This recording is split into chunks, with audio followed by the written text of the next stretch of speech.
Good Thursday morning. This is 106.1 KYVZ. Joe Zurich back on the phone with meteorologist Chris Schramek at Decision Weather Now, as well as WeatherValet. Chris, a pleasant morning. Looks like things really warming up this afternoon.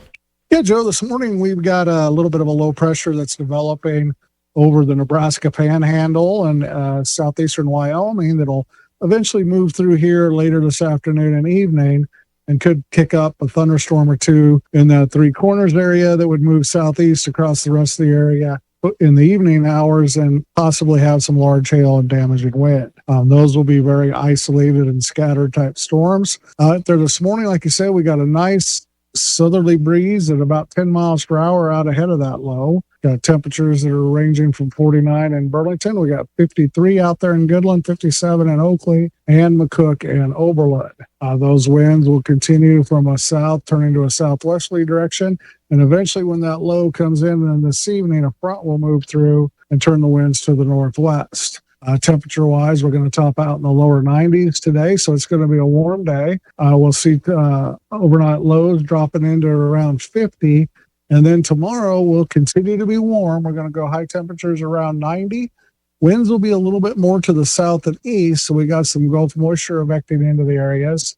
If we see any thunderstorms, it would be during the overnight hours, and that looks pretty iffy at this point. Overnight lows will be mild in the lower to mid 50s. And then for Saturday, we'll see temperatures reach into the middle 80s. And then we start to look for a low pressure and a storm system that'll come through late in the afternoon, evening, and overnight into the first part of Sunday morning. That has an increasing risk of potentially some severe weather with that. And we are going to put that as a potential there heading into Sunday with another disturbance Sunday night into Monday.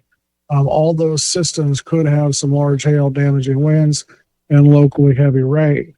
Right now, it looks like the most likely area will be north of I-70, more intense along the Kansas-Nebraska border, and in southwestern and southern Nebraska.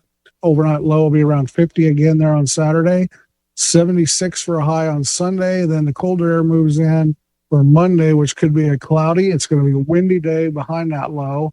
We're going to have north winds at gusting 40, maybe up to 50 mile an hour, cloudy skies, light, drizzly, rainy type morning, day. Could see temperatures not even getting out of the upper 50s and low 60s. Tuesday, Wednesday, sunshine comes back out. We become more moderate temperatures back into the 70s, seasonal for this time of year. Lows will be in the lower to mid 40s. And then we're going to introduce showers and thunderstorms back into the forecast for next Thursday and Friday. All right. Once again, that's Ag Meteorologist Chris Schramek at Decision Weather Now, as well as WeatherValet for 106.1 KYVZ. I'm Joe Zurich.